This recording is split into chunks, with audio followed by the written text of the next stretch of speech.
It wasn't just a horror film, it was a warning wrapped in ink, paranoia, and madness. Before audiences realized what they were watching, In the Mouth of Madness had already infected their perception of reality. Directed by John Carpenter, this 1994 cult nightmare didn't just blur the line between fiction and fact. It took a sledgehammer to it. It asked one terrifying question: what if the stories we read could rewrite the world we live in? By the time Sam Neill's character lost his grip on reality, many in the audience were already questioning their own. The film wasn't a hit when it premiered. Critics were baffled. Studios didn't know how to sell it. But like the cursed novels within its plot, the film spread slowly, patiently, turning into a cultural virus that only grew more disturbing with time. There are scenes that were cut because they were too unsettling, symbols no one ever decoded, and a performance so intense the actor carried its madness long after the cameras stopped rolling. This isn't just Carpenter's most underrated work, it may be his most prophetic. These are 20 weird facts you didn't know about In the Mouth of Madness. Fact number 1. Sam Neill didn't just play a man spiraling into insanity, he lived it. During the filming of In the Mouth of Madness, Neill confessed that the psychological descent of his character began to seep into his real life.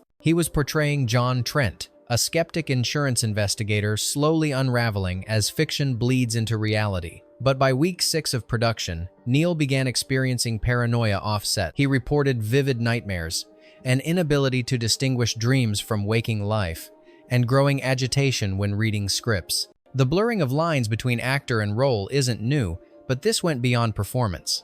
Director John Carpenter later said Neill would stay in character even during breaks, not out of method acting, but because he felt trapped inside the narrative. At one point, Neill requested rewrites because he couldn't mentally survive certain scenes as written. It wasn't just acting, it was possession. The terrifying irony? That's exactly what the film was warning about. Fact number 2. The film's title wasn't just a clever nod, it was a direct invocation of Lovecraftian dread. In the Mouth of Madness is structured like a cinematic spell, and its very name echoes the mythos of H.P. Lovecraft, specifically the novella At the Mountains of Madness. Carpenter openly admitted the film was a love letter to Lovecraft, but the homage runs deeper. The fictional author at the center of the film, Sutter Kane, isn't just a stand-in for Stephen King, he's a channel for cosmic horror, writing stories that summon ancient, reality-bending forces. The town of Hobbs End, where Kane's nightmares take shape, is an amalgamation of Lovecraft's Arkham and Innsmouth. The creatures, the madness, the idea that reading can drive you insane, all of it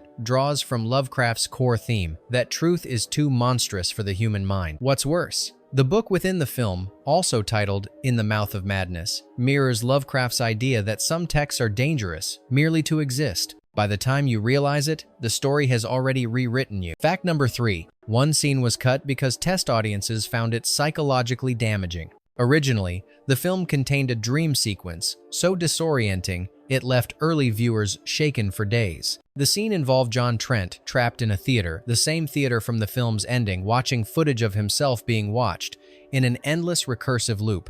But it wasn't just visual. The sound design was layered with real panic attacks recorded from mental health therapy sessions, actual patients, licensed from obscure archives. Test audiences reported dizziness, shortness of breath, and feelings of derealization after the screening. New Line Cinema demanded its removal, citing liability concerns. Carpenter fought to keep it, arguing it was the very heart of the film's logic collapse. In the end, the scene was shortened, the audio scrubbed, and the footage buried in studio vaults. Some say Carpenter still has the uncut version. He just won't let anyone watch it twice. Fact number 4. Sutter Kane was modeled after a real-life author who vanished without explanation. While most viewers assume Kane is a parody of Stephen King, Carpenter revealed that the character's core was inspired by a more unsettling figure. German horror writer Ludwig Hostmann, who published disturbing tales in the 1952nd, then vanished completely in 1962. Hostmann's final work, Der Abgrund schreibt zurück, The Abyss Writes Back, eerily mirrors the themes of In the Mouth of Madness, readers experiencing hallucinations, fictional places bleeding into reality, and a godlike author whose words became flesh. Carpenter stumbled upon Hostmann's biography during pre-production and found the parallels uncanny. Several lines from Kane's dialogue are direct translations of Hostmann's prose. The name Sutter itself is believed to be a nod to Hostmann's mysterious publisher, Sutter Verlag, a company that, like the author, no longer exists. Maybe because it never did, except in someone else's story. Fact number 5. The film's monsters were built by a team who never saw the final product. Carpenter insisted that the creature designs in the Mouth of Madness come from minds untainted by cinematic tropes. So he hired a team of special effects artists, some fresh out of college, and gave them a brief, unlike anything standard. Design something that shouldn't exist. They weren't shown a script, weren't told what the monsters represented, and worked in isolation from the main crew. What emerged were unspeakable hybrids, pulsating limbs, impossible geometries, eyes in illogical places. Carpenter filmed the actors reacting to green screen placeholders, then inserted the monsters in post-production. When the creature team finally saw the movie at its premiere, they reportedly sat in stunned silence, unsure whether they had contributed to horror or summoned something darker. As one designer later put it, "We didn't know what we were making. Maybe we still don't." Fact number 6. The film's structure is a loop, and no one noticed for years. Unlike typical narratives, In the Mouth of Madness begins and ends in the same asylum, with John Trent watching the film about himself inside the film we're watching. But it goes deeper. Hidden editing cues, matching scene transitions, and even identical dialogue patterns suggest the film is intentionally recursive. Carpenter confirmed this in a rare 2006 interview, stating, "It's not a movie, it's a trap. Every rewatch completes another cycle. The script contains mirrored scenes, waking dreams that repeat with subtle changes,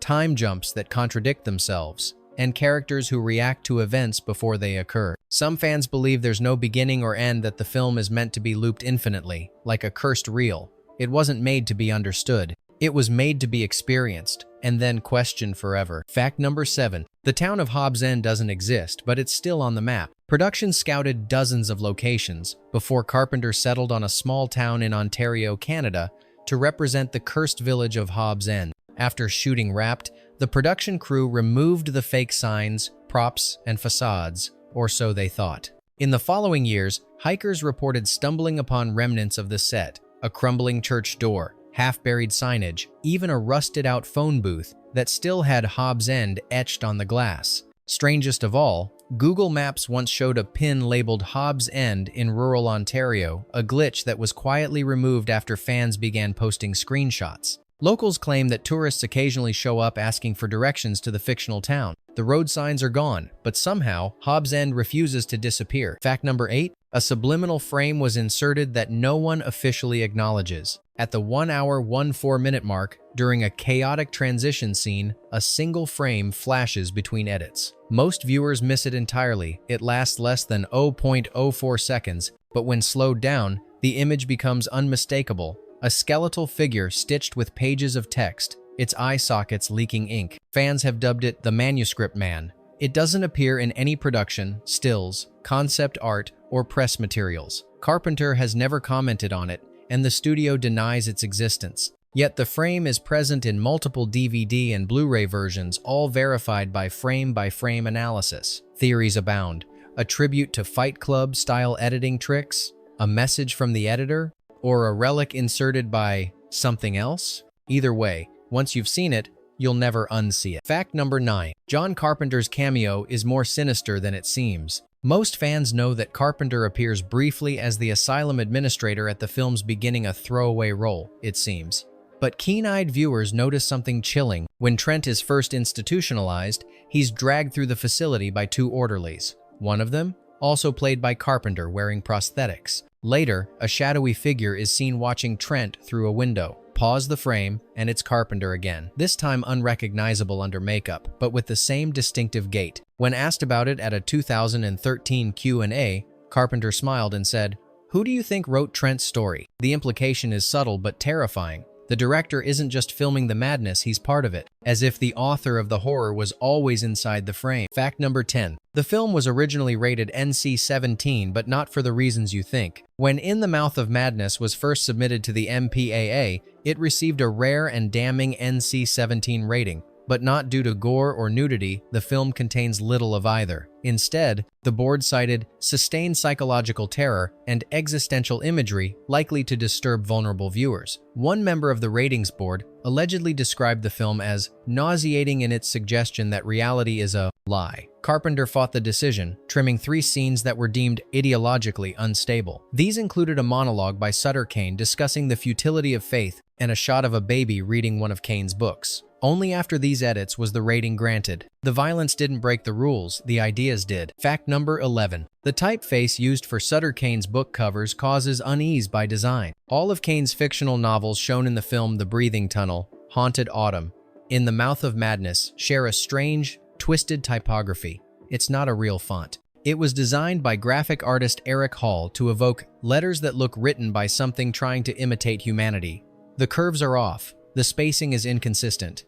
Hall reportedly created over 80 versions before Carpenter approved one that felt inherently wrong. The final version was then digitally stretched and subtly flickered between frames, creating an almost imperceptible sense of unease. Fans who've paused the film at the bookstore scenes report headaches, even nausea, from staring at the covers too long. It's not what the words say, it's how they look when they watch you back. Fact number 12. The soundtrack was engineered to make your heart race literally. Composed by Carpenter himself, the film's score blends industrial metal riffs with ambient dread. But beneath the music lies a more insidious layer, subsonic frequencies between 17-19 Hz, known as ghost tones. These frequencies can't be consciously heard, but they've been linked to feelings of anxiety, nausea, and dread. Sound designer Alan Howarth confirmed that these tones were embedded at key moments, particularly during transitions between real and imagined events. Studies suggest that the human body reacts to these frequencies with elevated heart rate and discomfort. Some theater screenings reported walkouts during scenes with no visible violence, just music, because the horror wasn't in what you saw, it was in what you felt. Fact number 13. The film's final shot hides a silent scream that no one hears but everyone feels. In the last scene, John Trent sits alone in the theater, watching In the Mouth of Madness, the very film we just finished. As he begins to laugh manically, the frame slowly fades to black. But what plays in those final moments is not just ambient noise. Audio engineers have revealed that beneath the surface, a high-pitched human scream is buried, slowed down, and distorted beyond recognition. The scream begins precisely when Trent starts laughing and crescendos just as the film cuts out. It's not listed in the sound credits, it's not acknowledged in the commentary, but once isolated, the audio is unmistakable. Someone is screaming for help. The question is, from where and when in the loop are they screaming? Fact number 14. The blue hues throughout the film weren't a stylistic choice, they were psychological warfare. Carpenter and cinematographer Gary B. Kibb bathed much of the film in cold, bluish tones, particularly scenes set in Hobbs End and the asylum. But this wasn't just visual design. According to interviews, the blue filter was carefully calibrated using psychological color theory to invoke feelings of alienation and sterility. Studies show that prolonged exposure to these shades can dull emotional response and create a sense of unease. Audiences didn't just watch John Trent descend into madness, they were subconsciously pulled into it by the very light hitting their eyes. The madness was never just on screen, it was in the room with you from the first frame. Fact number 15. Sutter Kane's name appears in the credits more than once. While Sutter Kane is clearly a fictional author in the story, his name oddly shows up multiple times in the end credits, and not just as a character. It's credited under Creative Consultant, Source Material, and most bizarrely, Special Thanks. No such name was registered with the Writers Guild or production staff. When fans questioned Carpenter, he shrugged and said, "Maybe someone else added it. I don't remember doing that." Later, pressings of the DVD altered the credit, replacing Sutter Kane with N.A.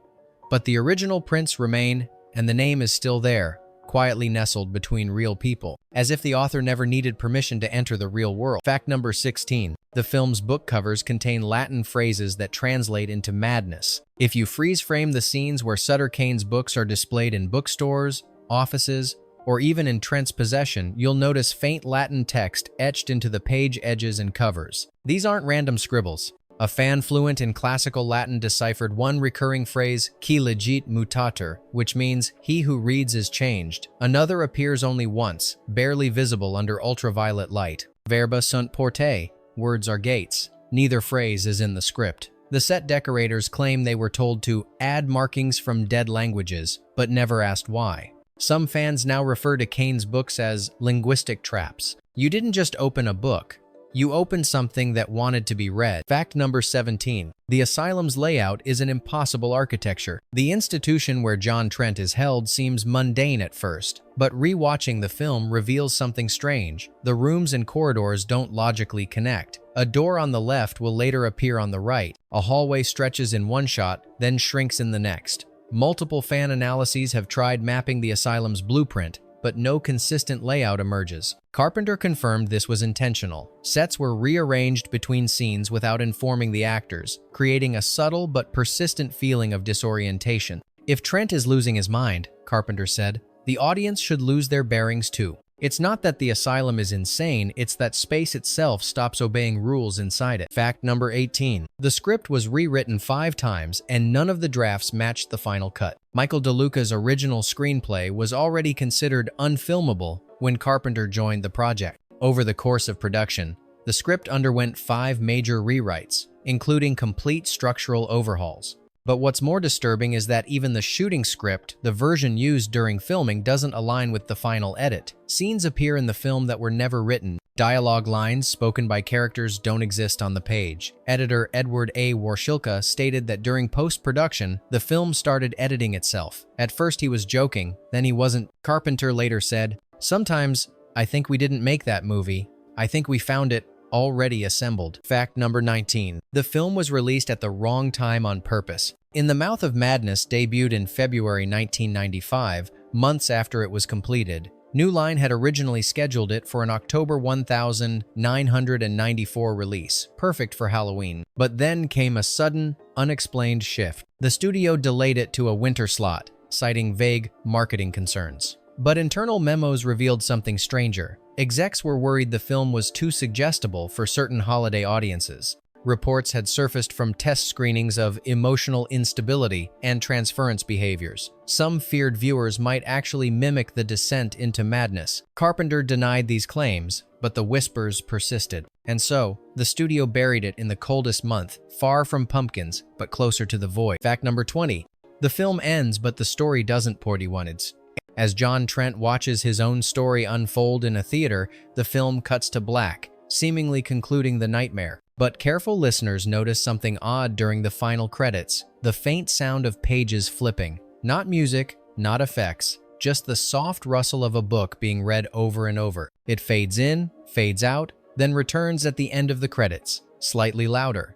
It's never addressed in commentaries or official material, but fans speculate it's a signal. The book is still being read. Somewhere, someone has picked it up again. And like a virus, the story continues with the next reader. And if you made it this far, maybe you just did. Bonus fact: the first frame of the film contains an optical illusion that changes depending on who's watching. Freeze the opening shot just before the printing press begins to turn. There's a flash of shadow across the machinery, like someone standing just outside the frame. But when fans tried to analyze it, they couldn't agree on what they saw. Some say it's Sutter Kane himself. Others claim it's a mirror of John Trent. One viewer insisted they saw their own silhouette matching their posture exactly. Carpenter has never confirmed the illusion's nature, but when asked, he offered a chilling answer: maybe it's whoever's about to lose their mind. So, before the story begins, the film is already watching you. Tell us in the comments which fact got under your skin and which film you want us to dissect next. If reality still feels intact, hit subscribe. But if it doesn't, maybe you were part of the story all along.